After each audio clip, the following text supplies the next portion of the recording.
Back now to Florida, where a father is on trial for a fatal crash caused by his son. Richard Ferguson is being charged with 4 counts of manslaughter after his 15-year-old son crashed into a car, killing 4 people. Prosecutors say Ferguson allowed his son to drive without a license. Ferguson says he never gave his son permission. Let's go back into the courtroom now, where a friend of the son is on the stand. He was in the car that day. Mr. McKnight, how are you doing today? I'm good. How old are you, sir? 17. I'm going to ask you to speak up a little bit louder. I know you're getting close to the mic, and that's good, but just speak a little louder when you speak so everyone in the courtroom can hear you. You're not quite yet 18, but you understand that your testimony today, you're under oath, correct? Yes, sir. And you understand that under that oath, if you were to not testify truthfully in court, there would be consequences. Is that correct? Yes, sir. Were you involved in a car crash back on September 3rd of 2023? Yes, sir. And were you the driver of that car when it crashed? No, sir. Who was driving that car when it crashed? Rashard. Do you know Rashard's last name? Ferguson. How long have you known Rashard Ferguson? Since the 7th grade. And back in 2023, do you remember what grade you were in? 9th grade. So at that point in time, had you known Rashard for about 2 or 3 years? Yes, sir. Have you ever met Rashard's father? Yes, sir. Have you met him once, twice, multiple times? How would you describe it? I say multiple times.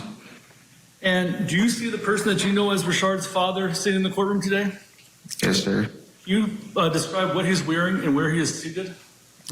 He's sitting in front of me. He has on glasses with a chain and a brown shirt. At the time of the car crash, do you know what kind of car you were in? No, sir. Do you know whose car it was? Yes, sir. Whose car was it? His father's. And when we say his father's, whose father are you talking about? Rashard's. Let's talk about what was going on before the car crash. Where were you guys before you first got in that car? At Rashard's house. And what were you doing at Rashard's house? Chilling and playing the game. And how far is Rashard's house from where you live? At the time, it was like 3-minute drive. And were your house and Rashard's house both in Osceola County, Florida? Yes, sir. Who was with you at Rashard's house that day? Jaden and Anthony. And was Rashard also present? Yes, sir.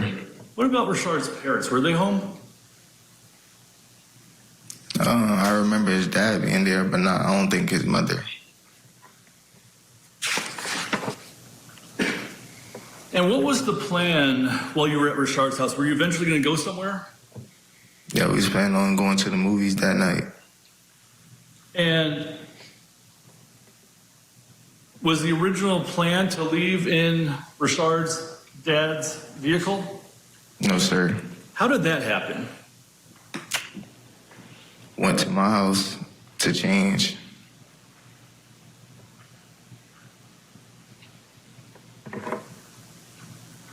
Who was driving the car when you guys left Rashard's parents' house? Rashard. Did Rashard take the car without permission? It was actually speculation. It calls for speculation. Overall. No. How do you know that Rashard did not take the vehicle without permission? We was in his room. He left out to go ask his dad for the keys. And I guess his dad said yes.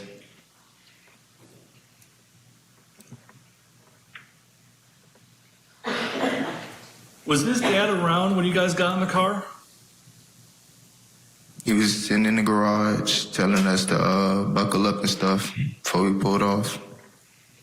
So did he, Mr. Ferguson, see you guys get in the car and drive off? Yes. Did he ever make any attempts to stop you guys? No, he just told us to come straight back and stay safe and stuff. When you got into the car, who else got in the car? Jaden and Anthony got in the back seat, Where were you sitting? passenger seat. And again, Richard was driving? Yes, sir. How old were you back then? 15. Do you know how old Richard was back then? 15. Did you have a license back then? No, sir. Do you know if Richard had a license back then? Yes, I knew he didn't have a license. When you all got into the car with Richard driving, was anyone else in the car, or was there anyone in the car who had a driver's license? No, sir. Was there anyone over the age of 21? No, sir. Where did you guys go when you left Richard's house? I went to my house to go change. And after you went to your house, what did you guys do next? We went to Anthony's house so he can change too. And after Anthony's house, what did you guys do? We were supposed to go straight back to his house, but we ended up going to the park. Who made that decision? Richard. Was he driving at that time? Yes, sir. And do you recall what park you went to? Deerwood Park. And after you guys went to Deerwood Park, where did you guys go?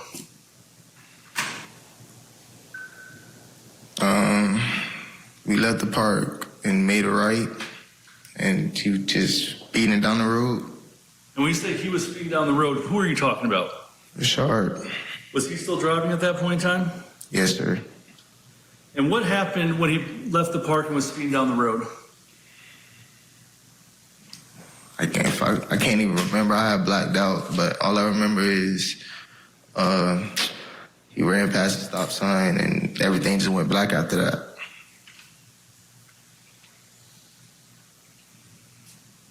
And when you say you blacked out, was that when the car crash happened? Yes, sir. Did anyone in the car say anything before the car crash happened? Yes. Who said something? All three of us. And what did you say? I said, what the are you doing? And was that directed at Richard? Yes, sir. Were you injured in the crash? Yes, sir. Your Honor, may I have a moment? I know you said when you left Richard's house, you were in the front passenger seat. Is that correct? Yes, sir. Richard was driving? Yes, sir. And where were the other two people, Jaden and Anthony? In the back seat. You remember who was where? No, sir. Thank you, Your Honor. I have no other questions. Thank you. Mr. Robinson. Knight would admit that he never heard Ferguson directly give permission to drive the car that day. We'll hear it next during the cross-examination. Stay with us.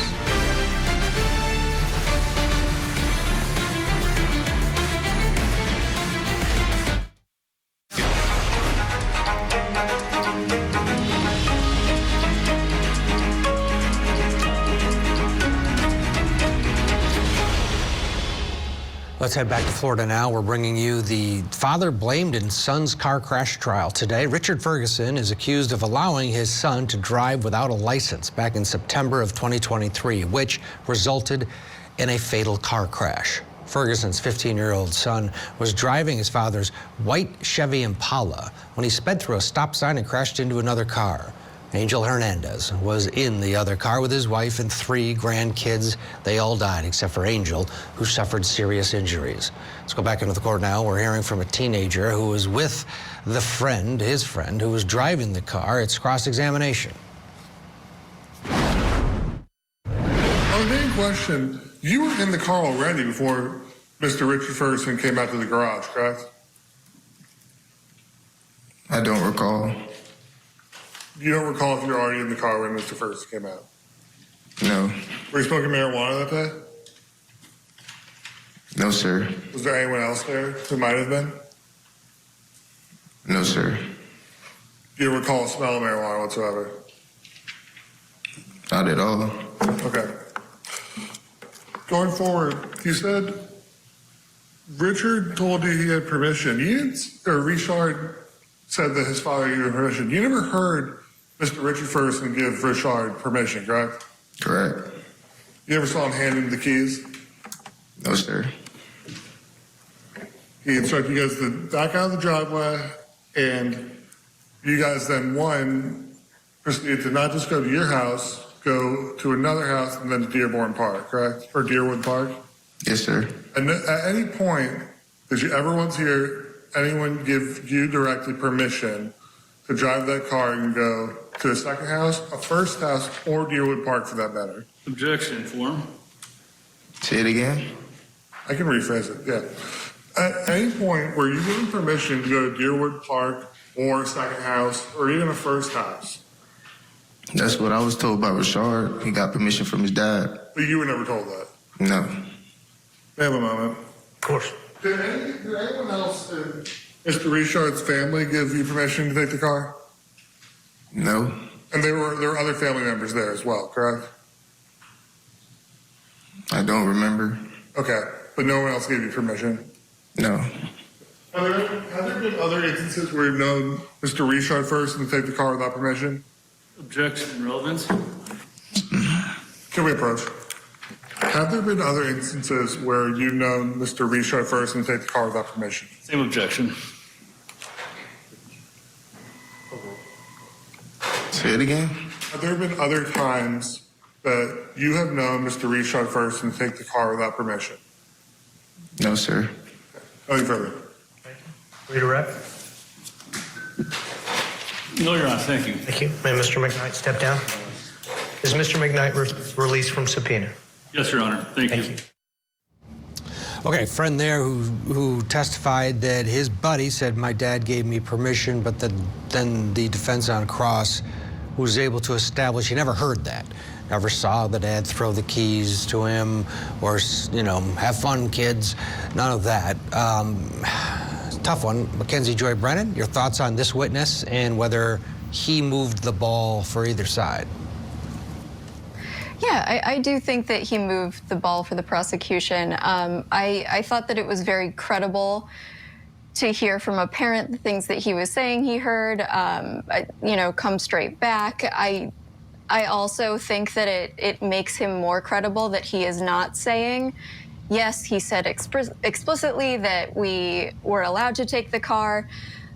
And when you're comparing what this witness is saying against the defense's theory that the son was only supposed to back out of the driveway, I think that McKnight, this witness's version, is much more credible. The idea of giving a child permission to drive only to the end of the driveway, why didn't he drive himself? It also undercuts the defense's own theory that the son did this to avoid his parents and avoid accountability.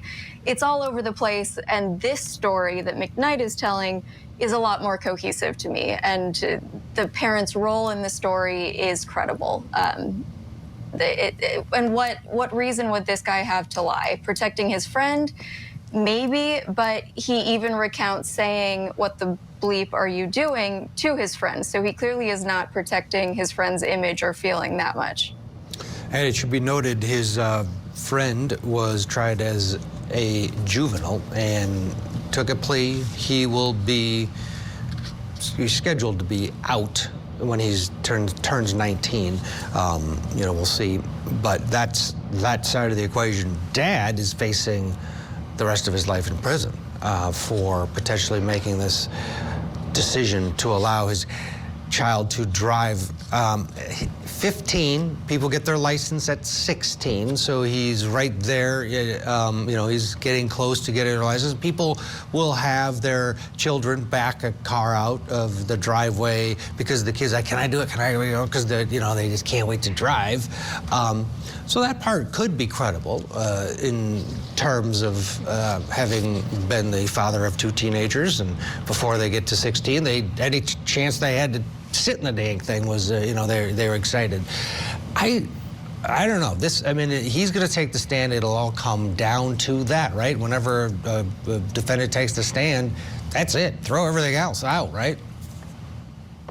Yeah, absolutely. And I think it would be different if the version that we heard in the opening, and I think you were right that both sides were a bit lackluster in the opening, and I felt that from the defense's attorney on cross of this last witness particularly.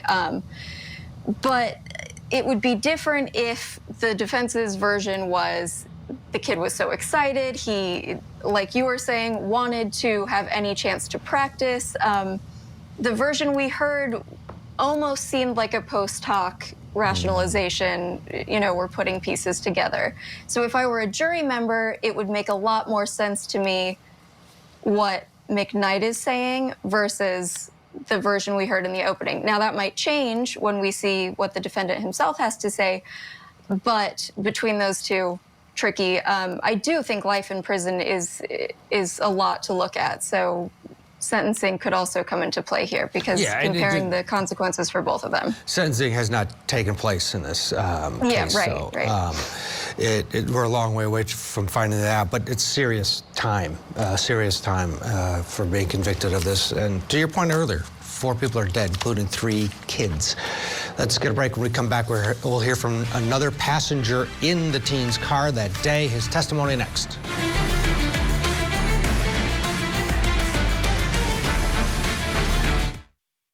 Think you deserve to die for murdering those innocent people? You tell me. Can you see how damning that evidence is? How do you explain that? My goal is to make sure that you remember me for the rest of your life. Oh my God. It looks more like fury than fear. I felt guilty for that. You felt guilty because, frankly, you were guilty.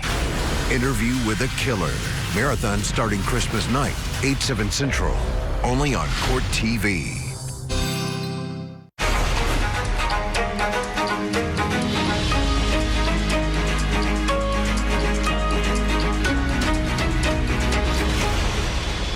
Let's go back to Florida now, where a father is on trial for a crash caused by his son. In September of 2023, Richard Ferguson's 15-year-old son, Richard, sped through a stop sign and crashed into another car, killing 4 people. Prosecutors say Ferguson allowed his son and his 3 friends to drive the car and even moved another vehicle so they could get out of the driveway. Let's go back into the courtroom now. Another one of the teens, his son's friends, who was in the car, is on the stand. Good morning, Mr. Collins. How are you? Good. You? Good, thank you. How old are you, sir? 17. And you're not quite yet an 18-year-old adult. Do you understand that you're under oath while you testify here today? Yes, sir. Do you understand that means that you are required to testify truthfully? Yes, sir. And you understand that if you don't, there would be consequences? Yes, sir.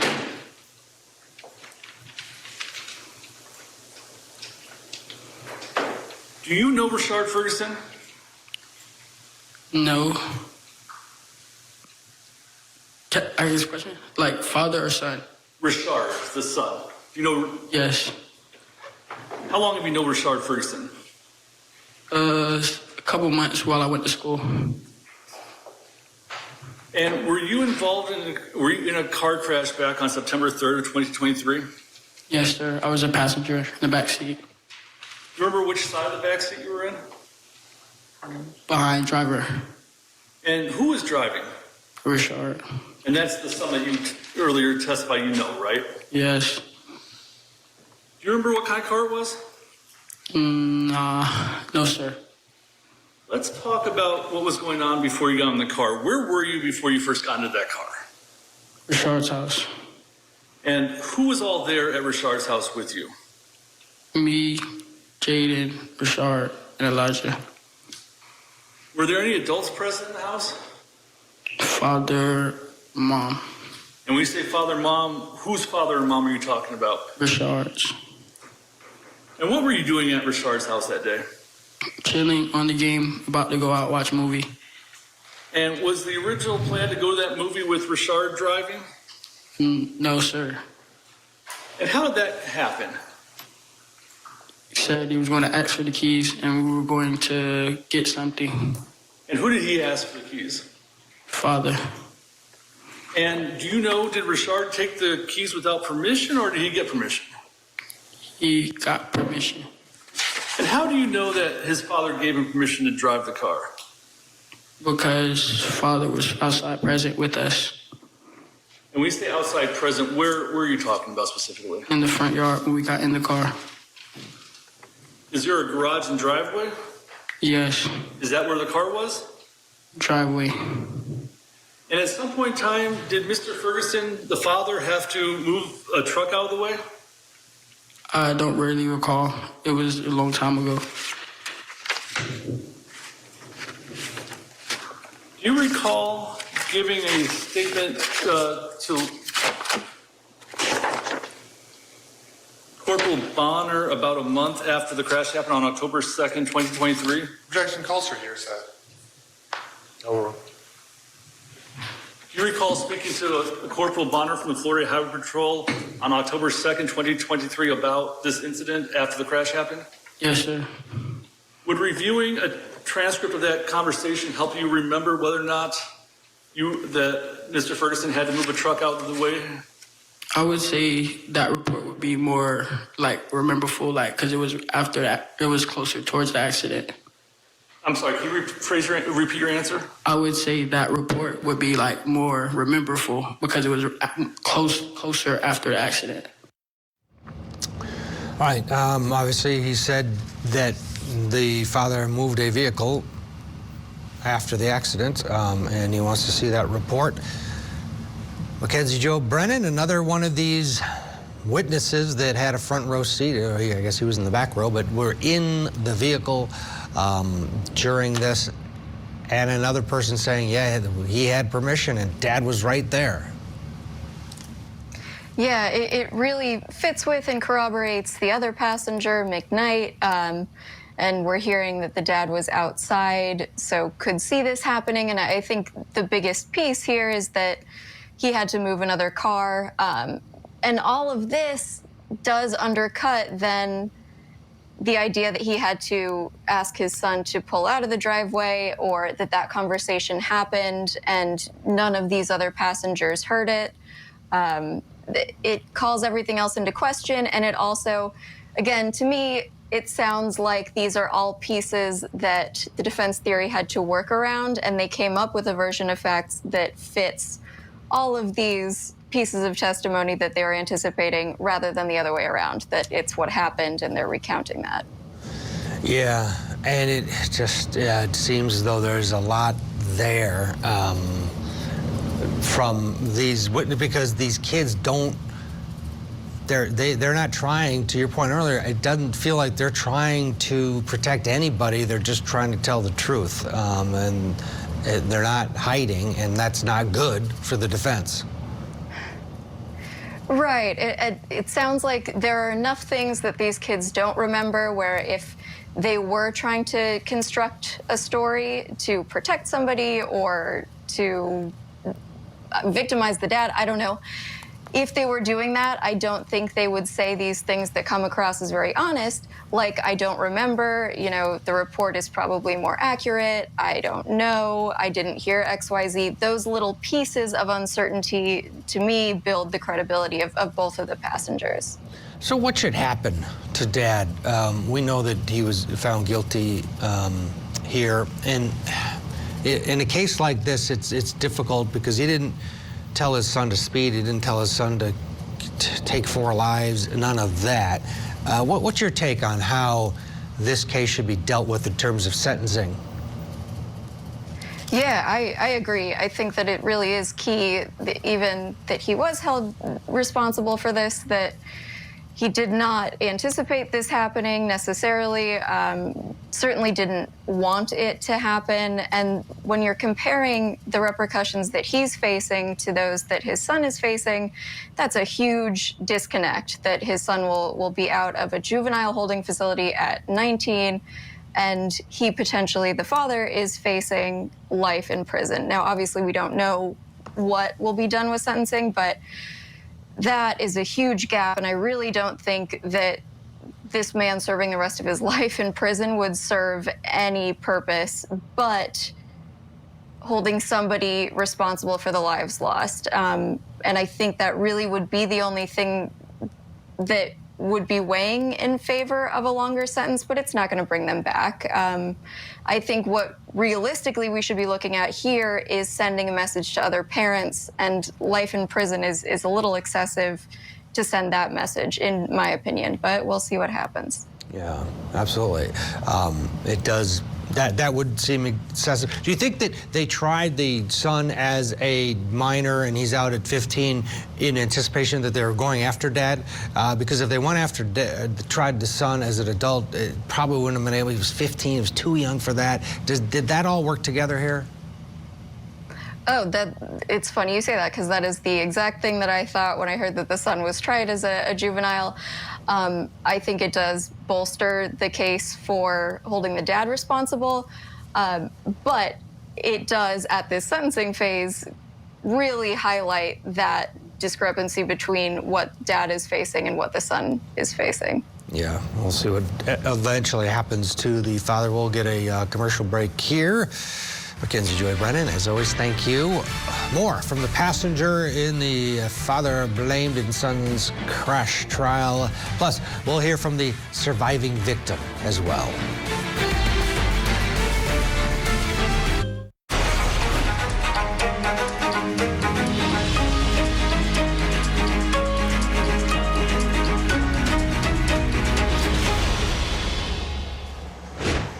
Welcome back to Court TV Live. I'm Michael Ayala, and we are in Florida this morning getting you caught up on the case against 69-year-old Richard Ferguson. Now, he's charged with 4 counts of manslaughter in the car crash deaths of Trinidad Hernandez and her 3 young grandchildren. Ferguson's unlicensed 15-year-old son, Richard, was behind the wheel of his father's car when the crash happened back in September in 2023. Now, police say the teen was going 87 miles per hour in a 30-mile-per-hour zone at the time of the incident. Prosecutors claim that Ferguson not only allowed Richard to drive, but he also moved a pickup truck from the driveway so that his son could take his Impala. Well, now Ferguson faces 37 years to life in prison. I want to get you back into court now, and we're picking it up with testimony from 2 of the teens who were in that car with Richard that terrible day. When you guys all got in the car with Richard driving, was there anyone in the car who had a driver's license? No, sir. I'm not sure. No, sir. Were there any adults in the car? No, sir. Where did you guys go when you left Richard's house? To my cousin's house. Who's your cousin? Elijah, to pick up a belt. And when you left Elijah's house, where did you guys go? To my house. And after you left your house, who was driving at that point in time? Richard. And what happened when you left your house? We were supposed to go straight back to his house, but you went to the park. And after you left the park, who was driving? Richard. What happened at that point in time? We were supposed to be making a left to go home when he left the park, but for some reason he went right. And what happened when he went right? He was driving. I was looking at my phone. I looked up. He was going fast. I seen the car, and I said, stop. And then what happened after that? When I woke up, we were in the ditch. I had blood coming from my mouth, everything. We got out of the car. I think it was a lady that stayed somewhere, like where it happened. She came outside and helped us out the car and stuff like that. So in between the time where you yelled at him to stop, and you woke up in the ditch, were you able to determine if you had been in a car crash at that point in time? When I got out of the car, yeah. May I have a moment, Your Honor? I have no other questions, Your Honor. Thank you. Robinson, cross-examination. Yes, sir.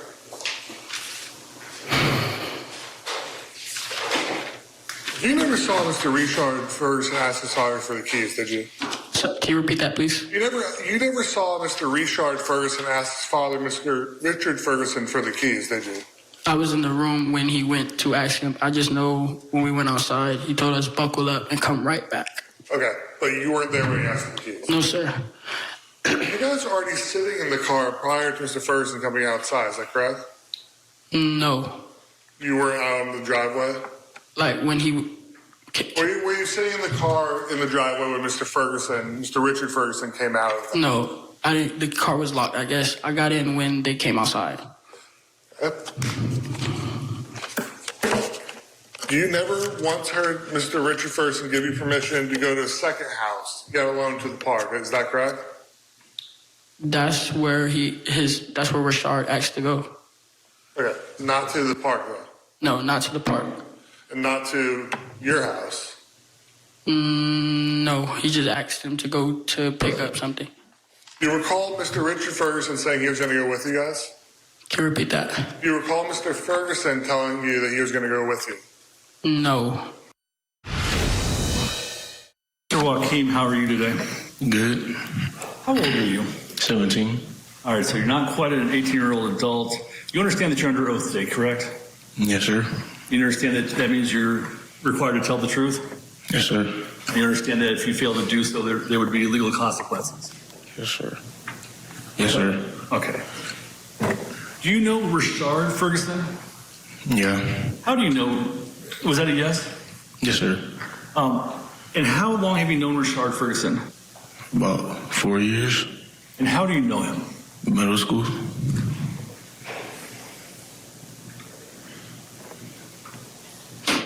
Were you involved in a car crash back on September 3rd, 2023?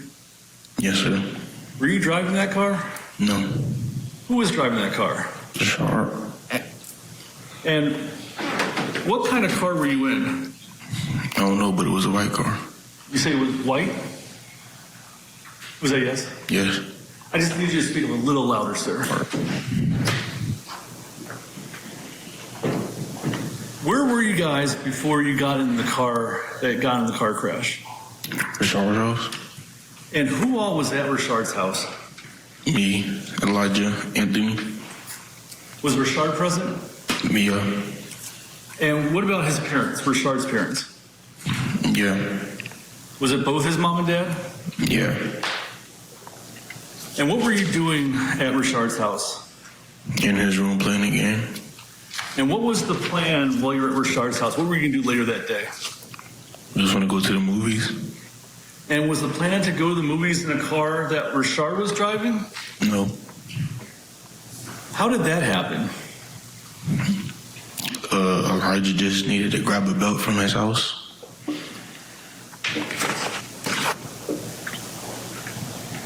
Did Rashard take the car from the residence without permission? I was in the room. He left out the room. I don't know if he asked permission or not, but he came back with the keys.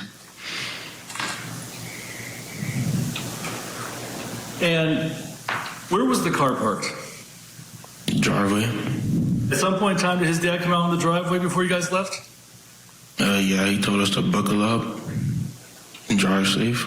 Did he ever tell you guys not to leave in the car? No.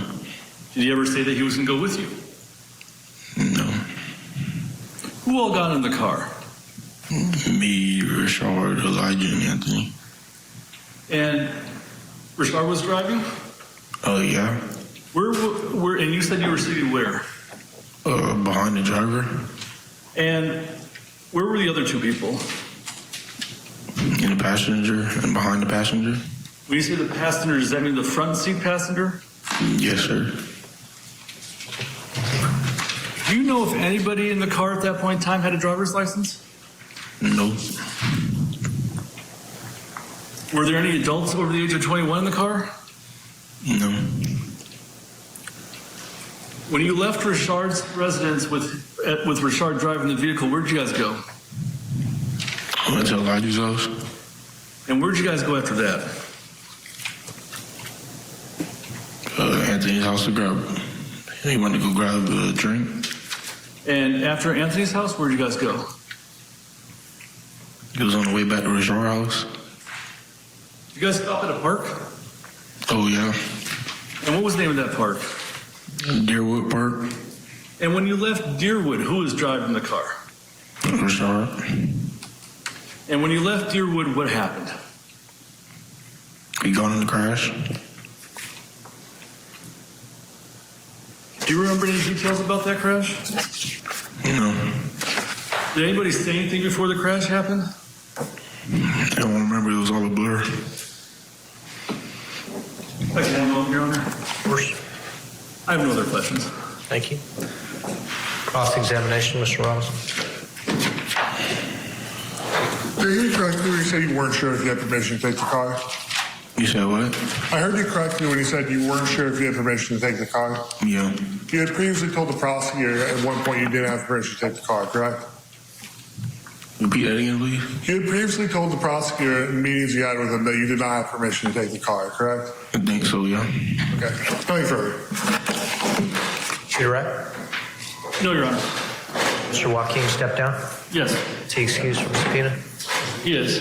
Thank you, Mr. Joaquin. You may step down. All right, so young people there testifying about what looks like a pretty traumatic event. Let's welcome in our guests for this hour. Joining us, law enforcement and trial consultant Sonia Soller, along with child attorney Mackenzie Joy Brennan. Hey, great to see you guys. Thank you so much for joining me this morning on the show. And Sonia, I'll start with you. You know, what particularly hits me about this case, it sounds like this was a fun evening planned. Young people going to go to the movies with their parents, have a good time. There was a little bit of a curveball. Some decisions were made, and tragedy ensued. Love to get your thoughts on this one.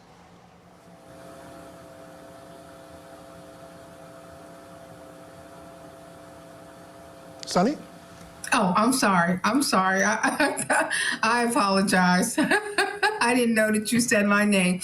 Good morning, and thank you for having me, and great to be with both of you. So, I think you're absolutely right. There was some fun times, and then a decision was made, and consequences resulted from those decisions that should not have been made. I think this case really shows that parents have got to be more vigilant and more focused on the things that they allow their children to do. There may have been a time when, you know, you could take the car out on a road with the child that was younger than the age of, you know, to help them begin driving. But that's not today. And you cannot allow them to ride in the car with other children when they're not legally supposed to. You can't even do that when they first get their driver's license. They're not supposed to have friends and young people underage in the car driving with them. So these are severe consequences. And I was reading that this father has stage 4 pancreatic cancer.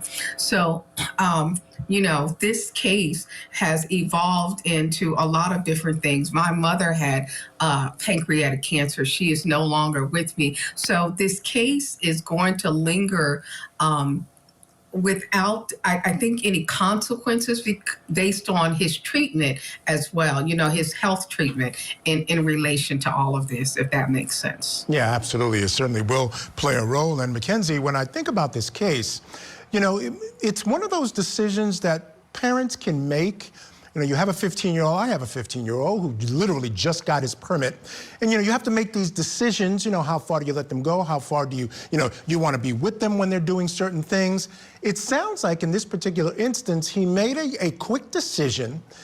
And permission is super important here, as you heard. There were questions about permission. Also on cross, you heard him say, look, did you tell them at one point that he did not have permission? Talk to me about permission in this case and how important it is. If he didn't have permission, let's say the young person who was driving the car, what difference would that have made in the case? Yeah, that's huge to the father's culpability. And you do see that the son here was tried as a juvenile, is in juvenile holding, thus faces a much shorter stint in detention than his father. I was not aware of the pancreatic cancer, but I was thinking about the length of the sentence that the dad faces, that 37 years, even on the minimum end for somebody who's 69 years old, could have been a life sentence in and of itself, but certainly now that there's this illness in play, And it does come down to that tiny little piece of did you sign off on this? And last hour, Ted Rollins was talking about the Crumbly case out of Michigan, I believe. Those parents who were held responsible for the shooting that their son had committed and not locking up the gun. And I think, you know, to echo Sonny's point, that this is all about incentivizing watching your children, being extra careful when things that can take a life, like in that case, guns here, driving without a permit even, potentially. I believe that is the case here, that there was no legal basis for the son to be driving without anyone else in the car over 21. That those cases, you have to be super careful, and potentially incentivizing doing something like reporting if someone takes the car without permission, even if it is your child. Yeah, that's absolutely true. And again, you compared it to the Crumbly case, so did Ted. And, you know, that case, it was a gun. But in many ways, people will say, putting a child behind the wheel of a car is like putting a dangerous weapon in his hand, right? Because look what happened in this particular case. So the similarities are certainly